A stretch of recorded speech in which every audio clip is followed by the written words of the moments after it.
Nobody called them there. Nobody rattled a leash. Nobody said your name out loud. They just got up, quietly, on their own, from wherever they'd been lying, the couch maybe, or the rug by the kitchen, or that one warm patch of floor near the radiator they've been claiming as theirs for years. And they walked, in that soft, padding way they have, to the exact spot where they always wait for you. It's 6:47 in the evening. You're 3 streets from home, stuck behind a slow car, half listening to something on the radio you won't remember by tomorrow morning. But inside your house, your dog is already standing in the hallway, ears forward, tail still, body angled toward the door like a compass needle that's finally found north. Here's the part most owners never stop to think about. They've been doing this for years. Every single evening, every late shift, every time you stayed an extra hour at work and didn't tell a living soul. Somehow, they knew. How did they know? That's the question I want you to sit with for the next few minutes. Because what's happening inside that hallway, inside the small, watchful body of the creature waiting for you, is something stranger than you think, something older, and something far more tender than most owners will ever realize about the animal sleeping at their feet. Most people think they already understand their dog. They'll tell you the dog is just a good sniffer, or the dog has memorized the schedule, or, and this is the one I hear most, that everything the dog does is just conditioning, just training, just a reflex. 3 neat little boxes. 3 tidy explanations that sound smart at a dinner party. But the labs say otherwise. For the past 2 decades, animal behavior researchers in Hungary, Italy, England, Sweden, the United States, they've been running experiments on dogs that keep producing the same uncomfortable result. The dogs do things science can sort of explain. And then they do things science can't explain at all. 7 of those abilities in particular keep showing up, study after study, lab after lab. 7 things your dog seems to know about you that don't fit into any textbook chapter on canine cognition. 7 small mysteries living right now in the body of the animal curled up on your couch. And here's the part I want you to hear before we go any further. Most owners go their whole lives without recognizing even 3 of these. They love their dog deeply, they feed them well, they cry when they're gone, but they never quite see the creature they were actually living with. I don't want that to be you. So here's what I'm going to do over the next 15 minutes or so. I'm going to walk you through all 7, slowly, the way you'd unwrap something fragile. And by the time we get to the end of this, I want you to be able to look at your dog, really look at them, and see something you've never quite seen before. Not a pet, not a roommate, not even a best friend. Something else. Let's start with the first one. Your dog can read your emotions before you can name them yourself. In 2016, researchers at the University of Lincoln in England ran an experiment that quietly changed how scientists talk about canine perception. They showed dogs photographs of human faces, happy, sad, angry. Then they paired those photographs with audio clips of human voices in matching or mismatching emotional tones. And here's what happened. The dog spent significantly longer looking at the faces whose expression matched the emotion in the voice. They weren't guessing. They were cross-referencing. They were doing something we used to think only humans and a few primates could do. Then it got stranger. The dogs could still tell a happy face from an angry one when they could only see half of it, the top half. The bottom half, cropped, blurred, didn't matter. They were reading something underneath the features, something most people would miss across a dinner table at a family holiday. 2 years later, in 2018, a team at the University of Naples in Italy ran an experiment with sweat. Yes, sweat. They collected samples from people who had just watched a frightening film and from people who had just watched something joyful. Then they exposed dogs to those scents and watched what happened. The dogs who smelled the fear sweat became visibly stressed. They sought out their owners. Their heart rates climbed. The dogs who smelled the happy sweat, they approached strangers more openly. They stayed calmer, looser in the body. Different chemicals, different reactions. Same dog. What this all means in plain English is this. Your dog isn't waiting for you to explain how you feel. They smelled it the second you walked through the door. They read it on your face before you even sat down. Somewhere between the keys hitting the counter and your shoes coming off, they already knew what kind of evening you were having. And here's the part that tends to make people quiet for a moment. Think about it. You have never, in your entire life with this dog, had to explain your sadness to them. Not once. Not when the bad phone call came. Not when you got home from the funeral and couldn't take your coat off for an hour. Not on the night you sat on the kitchen floor at 2 in the morning for reasons you couldn't put into words even if someone had asked. They were already there. They already knew. And the only thing they were waiting for, the only thing, was permission to come closer. Which brings us to the second ability. The one that tends to make people uncomfortable in a way they didn't expect. Your dog knows when you're pretending to be okay. Not in some vague, sentimental way. In a specific, almost forensic way. They're watching for the gap. The gap between your voice and your shoulders. Between the brightness in your tone and the slowness in your hands. Between the words coming out of your mouth and the body that's saying them at the same time. So when you walk through the door and announce in that cheerful voice everybody learns to fake that you're fine, your dog doesn't just hear the cheerful voice. They see your shoulders, which are still drawn forward. They notice your jaw, which hasn't quite let go. They smell something underneath your perfume that didn't smell like that yesterday morning. And they make a quiet decision. They don't believe you. You can fool your coworkers with a smile.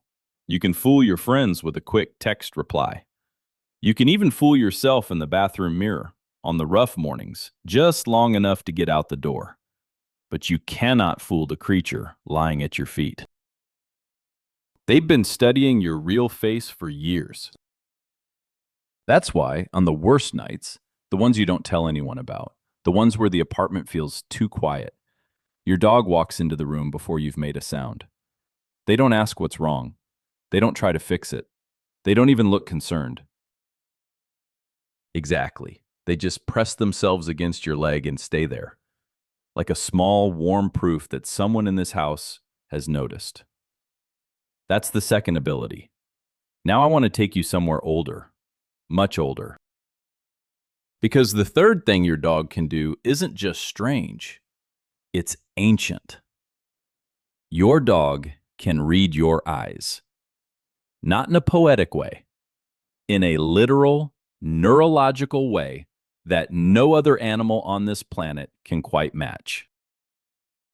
In 2015, researchers at Eötvös Loránd University in Budapest ran a now famous series of studies on what's called gaze following. They wanted to know which animals naturally track where a human is looking, the way a baby tracks where its mother is looking. The way infants find what their parents are pointing at without anyone teaching them how.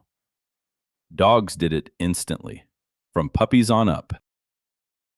Hand-raised wolves, raised in homes by humans from the time they were 8 weeks old, didn't. Same care, same affection, same exposure, same warm blankets, same bottle feedings. Different species, different result. The dogs weren't taught this. It was already in them.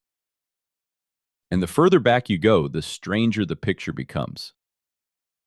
In a small village in western Germany, A place called Bonn Oberkassel. Archaeologists uncovered a grave that dates back roughly 14,000 years. Inside that grave, alongside two human skeletons, was a dog. Not a wolf, a dog. And when researchers examined the dog's teeth, they realized something quietly devastating. This animal had been seriously ill before it died. It had survived a disease that should have killed it within weeks, which means somebody, 14,000 years ago, in the deep cold of post-Ice Age Europe, sat with that dog through the worst nights, brought it water, kept it warm, refused to let it go. Then they buried it with their dead. Take a moment with that. The bond between you and the animal at your feet is older than the wheel, older than written language, older than the pyramids by almost 10,000 years, older than every empire you ever learned about in school, combined. Your dog isn't a recent addition to your life. They're a recent addition of something humans and their dogs have been doing together since before we knew how to plant a field of wheat. That's why when your dog looks into your eyes and seems to know you, really know you, it isn't your imagination. It isn't projection. It isn't sentimentality. It's 15,000 years of selection pressure quietly looking back at you. Now here's where this gets personal. Because your dog hasn't just chosen to read you in some general way.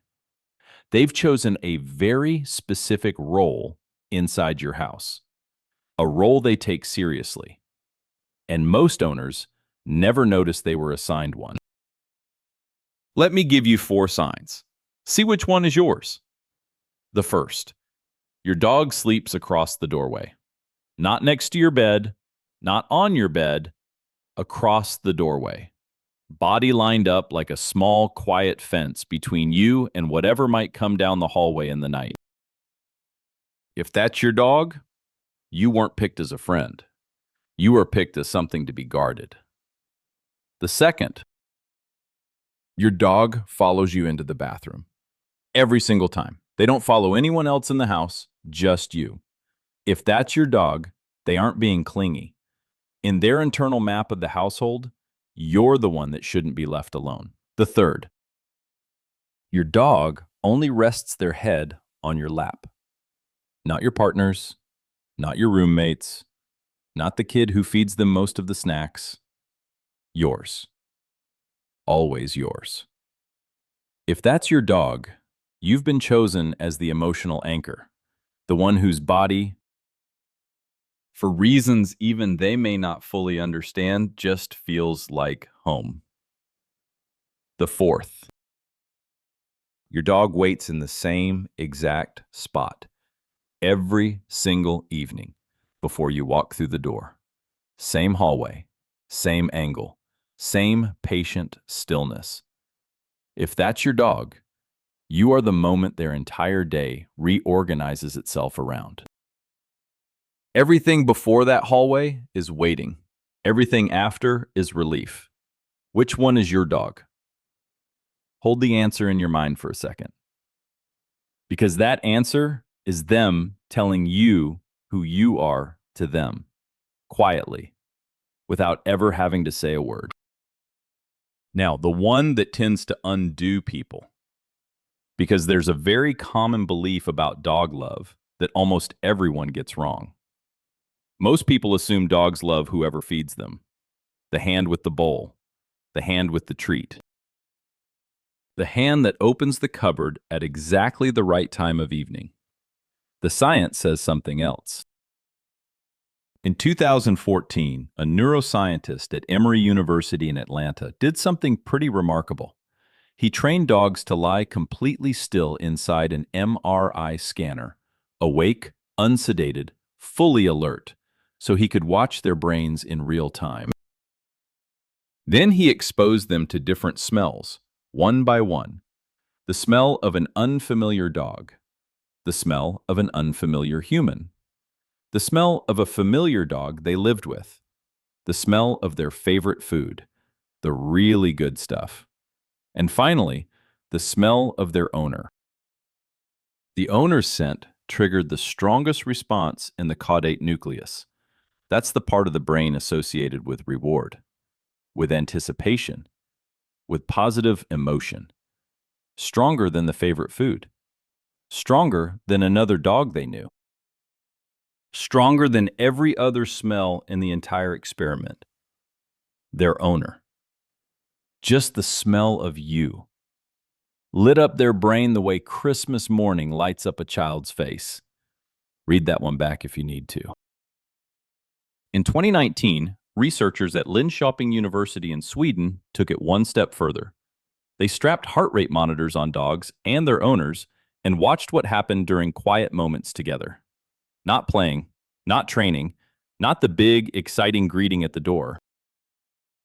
Just sitting in the same room, reading, folding laundry, being.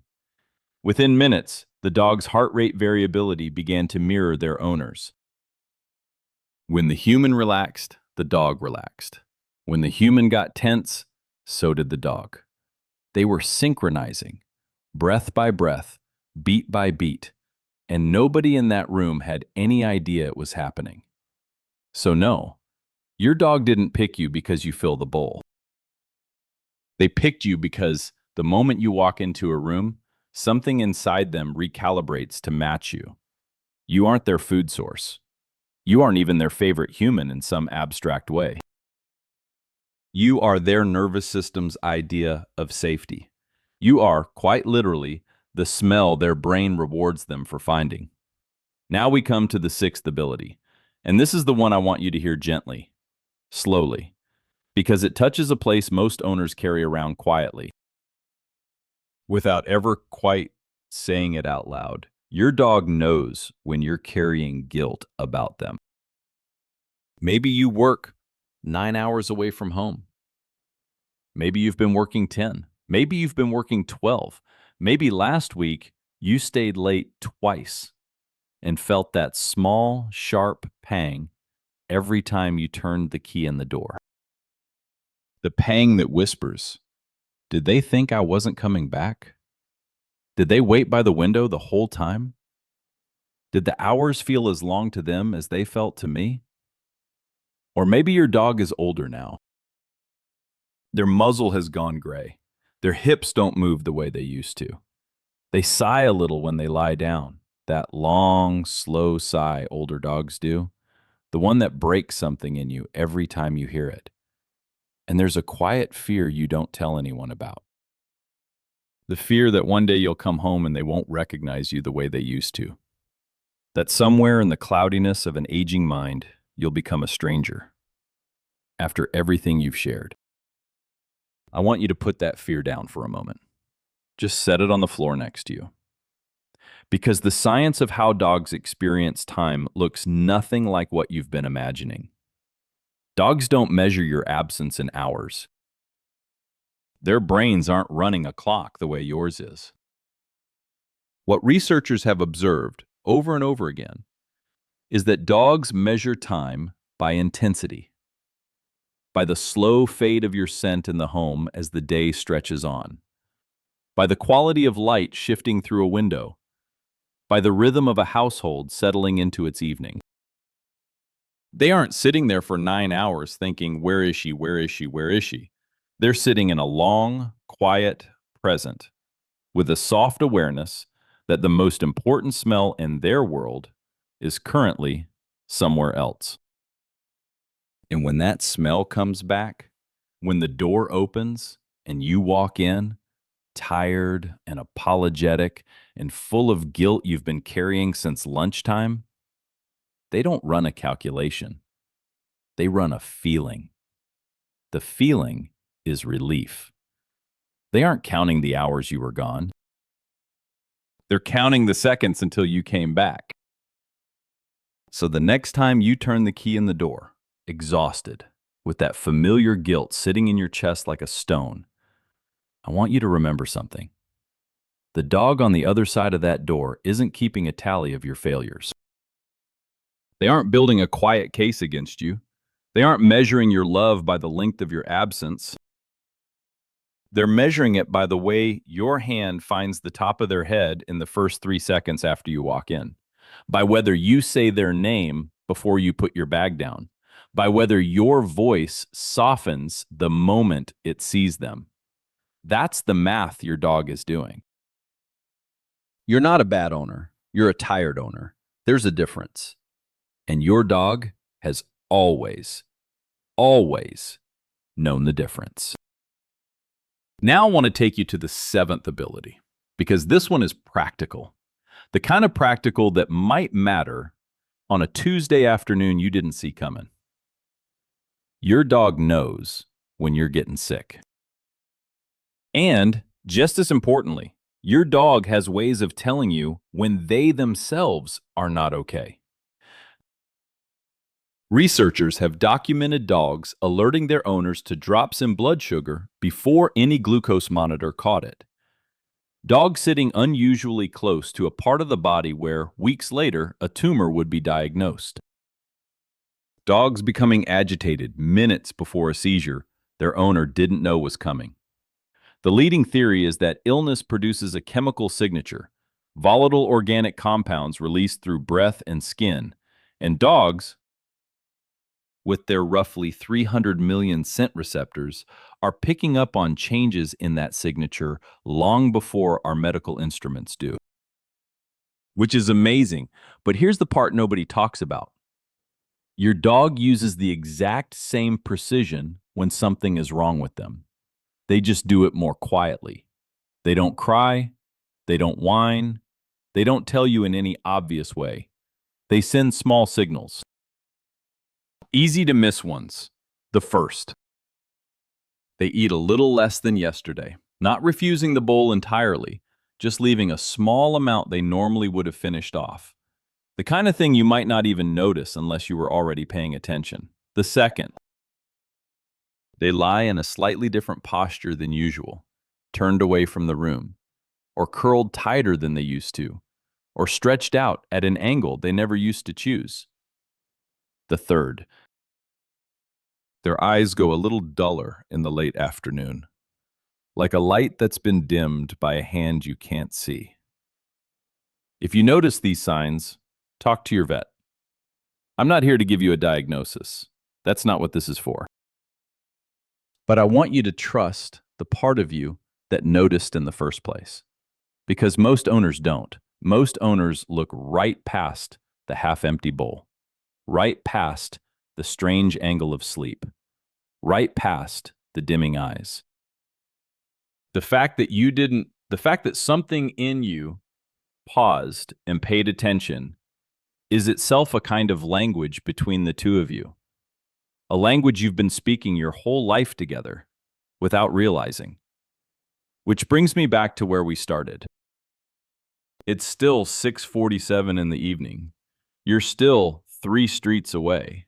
And your dog somehow is still standing in that hallway. Ears forward, tail still, body angled toward the door like a compass needle that's found north. But now you know why. You know that they read your emotions before you can name them. You know they've already noticed the days when you're pretending to be okay. You know that the bond between the two of you is older than the wheel, older than the alphabet, and that they've assigned you a role in this house that they will defend with everything they have. You know your scent lights up their brain more than any meal you could ever feed them. You know they aren't counting the hours of your absence. They're counting the seconds until your return. And you know now, if nothing else, that when something is wrong, they tell you in a quiet language only certain owners ever learn to read. You are one of those owners, the kind who watches, the kind who notices, the kind who sits through a 15-minute video about a creature most of the world treats as a houseplant with a heartbeat. That's not normal. That's not ordinary. That's somebody learning to love well. So here's what I want you to take with you tonight. You don't own a dog. You're being chosen by one. Every single morning you wake up.